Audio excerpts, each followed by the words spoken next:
Pongezi nyingi kwa Jeshi la Polisi kwa kazi kubwa na nzuri wanayoifanya. Hatuna budi kutambua kwamba uhalifu unaozuiliwa kwa jitihada za Jeshi la Polisi ni mkubwa kuliko unaofanyika.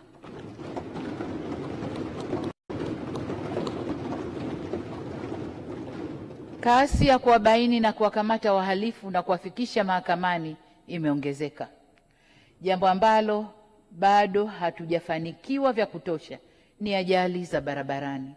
Lazima nazo tuendelee kuzitafutia mwarobaini wake. Aidha, nalielekeza Jeshi la Polisi kuongeza jitihada katika kukomesha matukio ya watu kupotea.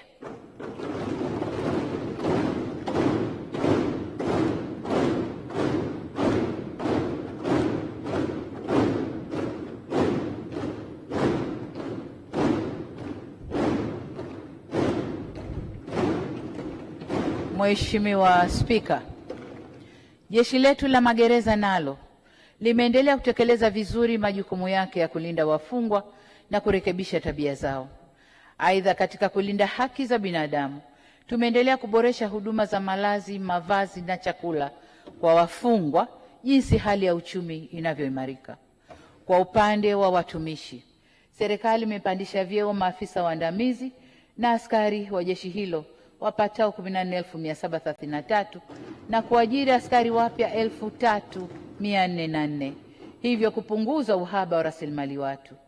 Vile vile tumewapa vitendea kazi kiwemo magari kwa ajili ya kuimarisha utendaji kazi na magereza mapya 8 pamoja na hospitali kuu ya kanda ya Jeshi la Magereza hapa Dodoma yanaendelea kujengwa. Serikali imewezesha jumla magereza 66 kuanza kutumia mfumo wa tehama wa mahakama mtandao ambao unarahisisha usikilizaji wa kesi bila wafungwa kusafirishwa hadi mahakamani. Mheshimiwa Spika, ili kuongeza uwezo wa Jeshi la Zimamoto na uokoaji kufikia maeneo ya dharura kwa wakati, serikali imewezesha ujenzi wa vituo vipya vya zimamoto 3 vilivyokamilika na 8 vinaendelea na ujenzi.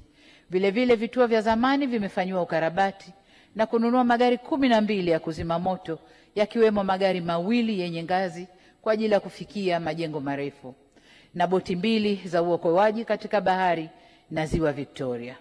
Mheshimiwa Spika, kwa upande wa idara ya uhamiaji, zaidi ya maafisa wakaguzi na askari 3,115 wamepandishwa vyeo na askari wapya 2,251 wameajiriwa. Aidha, doria, misako na operesheni ziliimarishwa katika maeneo mbalimbali nchini na zimewezesha kukamatwa kwa watu 97,538 kwa makosa ya uhamiaji ambao wamechukuliwa hatua za kisheria, kiwemo kwa baadhi yao kuondoshwa nchini. Vile vile tunaendelea na ujenzi wa chuo cha mafunzo cha uhamiaji cha Rafael Kubaga kilichopo Boma Kichakamiba, wilaya ya Mkinga, mkoani Tanga. Mheshimiwa Spika, serikali pia imeimarisha mapambano dhidi ya dawa za kulevya kwa kupunguza uingizaji, uzalishaji na usambazaji wa dawa za kulevya kwa kubaini na kudhoofisha mitandao ya wafanyabiashara wa dawa za kulevya. Katika kipindi hiki tulikamata jumla ya kilogramu milioni 4,997,511 za dawa za kulevya zikihusisha watuhumiwa 25,715. Kwa upande mwingine, katika kuwasaidia waathirika, tumeongeza vituo vya utoaji huduma za tiba kwa waraibu wa dawa za kulevya kutoka vituo 9 mwaka 2020 hadi vituo 18 mwaka 2025. Ili kupanua wigo wa huduma hii muhimu, pamoja na hatua hizo madhubuti za kudhibiti na kuwalinda vijana wetu dhidi ya dawa hizo, hatua nyingine za kudhibiti na kuwalinda vijana wetu na dawa hizo zinaendelea kuchukuliwa. Mheshimiwa Spika, ili kuimarisha mfumo wa usimamizi wa maafa, tulirekebisha sera ya taifa ya usimamizi wa maafa ya mwaka 2004 toleo la mwaka 2025 na tulitunga sheria ya usimamizi wa maafa namba 6 ya mwaka 2022 kwa lengo la kuweka mfumo wa kitaasisi wa usimamizi wa maafa kuanzia ngazi ya taifa hadi wilaya. Nyote ni mashahidi wa maafa makubwa yaliyotufika kwa nyakati tofauti kutokana na mvua kubwa kwenye maeneo ya Hanang', Mbeya, Rufiji na Moshi. Kipekee nivipongeze vyombo vya ulinzi na usalama kwa kuwa mstari wa mbele na kushiriki katika uokoaji wakati wa maafa. Na vile vile walishiriki kwenye usambazaji wa mahitaji muhimu kwa waathirika. Mheshimiwa Spika, kufuatia maafa ya Hanang', serikali iliratibu ujenzi wa nyumba 109 za kudumu zenye thamani ya shilingi bilioni 3 na milioni 8 kwa ajili ya waathirika 745 ambao nyumba zao ziliharibiwa.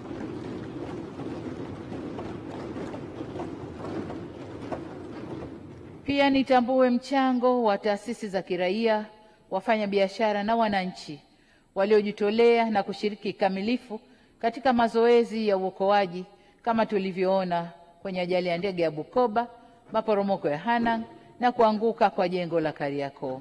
Huu ndio Utanzania na ninawapongeza tena kwa moyo wao wa utu na uzalendo.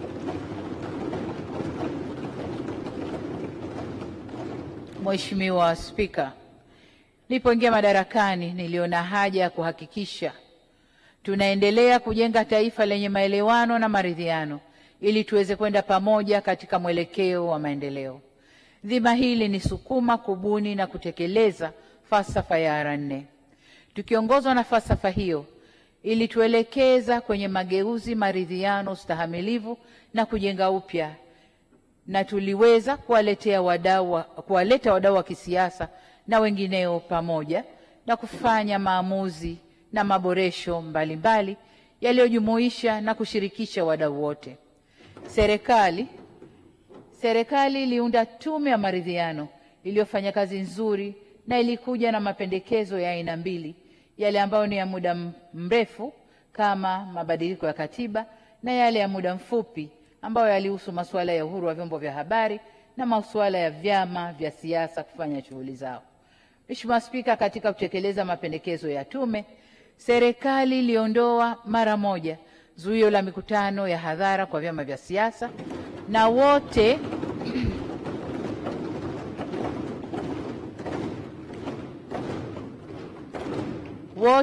tumeshuhudia vyama vikiendelea kufanya shughuli zao kwa uhuru, ikiwemo mikutano ya hadhara kote nchini. Vile vile Baraza la Vyama vya Siasa limefanya mikutano 6 na kutoa mawazo na ushauri uliowasilishwa serikalini kwa kufanyiwa kazi. Kufuatia mashauriano yaliyohusisha wadau wote wa kisiasa, Bunge lilitunga sheria ya Tume Huru ya Taifa ya Uchaguzi namba 1 ya mwaka 2024, sheria ya uchaguzi wa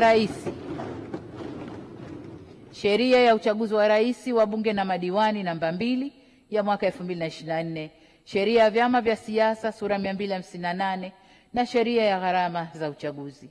Kwa mara ya kwanza katika historia ya nchi yetu, Tume Huru ya Taifa ya Uchaguzi iliundwa kwa sheria yake yenyewe ili kujibu